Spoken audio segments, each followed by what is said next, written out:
Here are my favorite recommendations from my favorite productivity gurus and mentors about productivity. I call them productivity recommendations from very busy and successful productivity experts. And if you would like to know more, just keep here.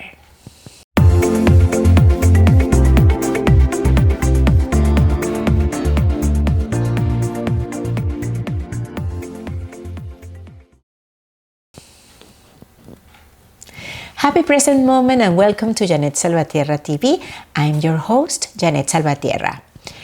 And since I love to do so many different things and also share what I learn with my students, my clients, and of course with you, my audience, I have created this summary with my favorite tips on productivity from my favorite productivity gurus and mentors on the subject of how to deal with a very busy and of course productive schedule. And these guys are very happy, purposeful and successful people. And this is the kind of lives that I would like also you to live. That's my mission, and that's the reason behind this video, my books, radio show in Spanish, conferences, and everything I do.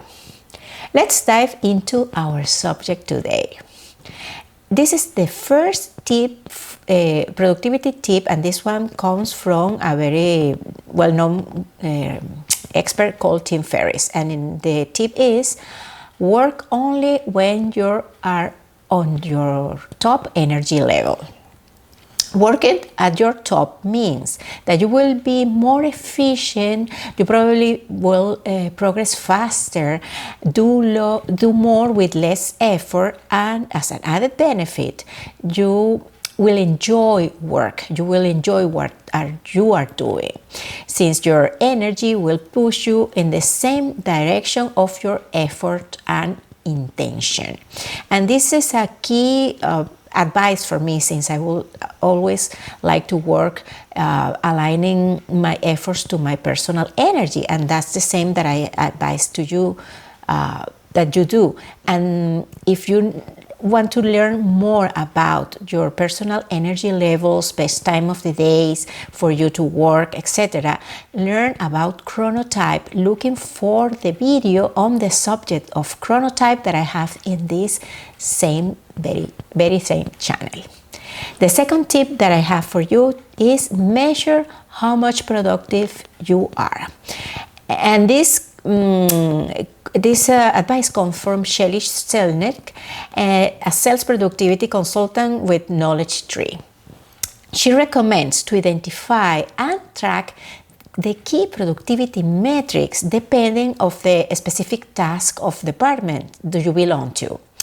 For instance, regarding sales, you can measure, for instance, how much time sales representative invest in activities that closes sales. You can identify for your own activities what are those metrics. For instance, how many pages do you write and when, if you're a writer? What are your days of the week where you attend more clients if you're a retailer, for instance?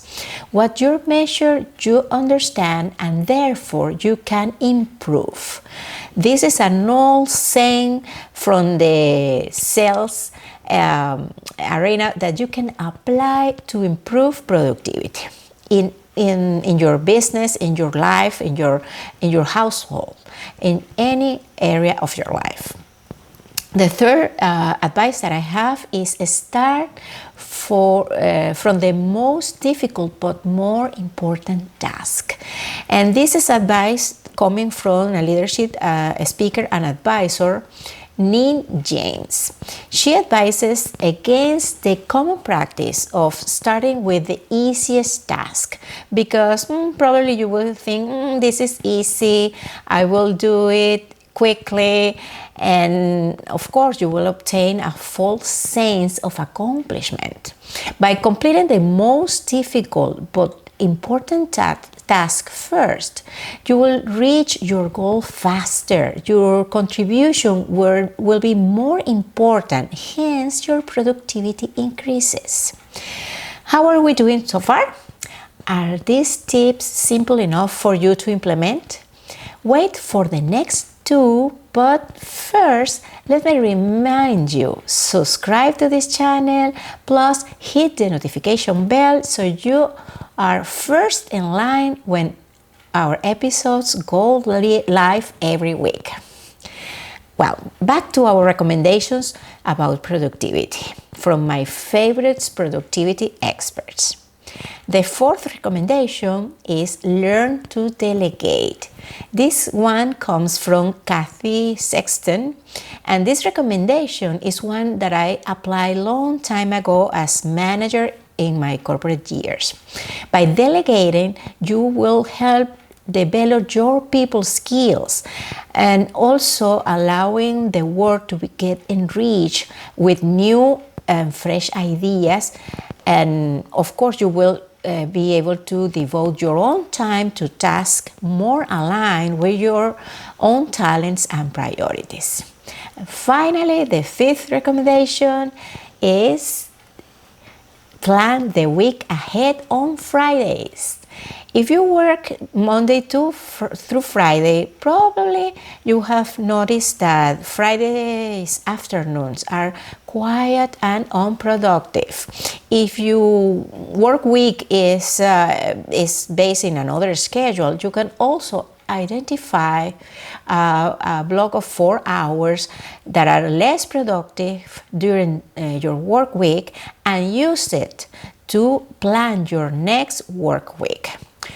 And this way, you will start right away with the most important task, delegating wisely if this is the case, or asking for resources you will need.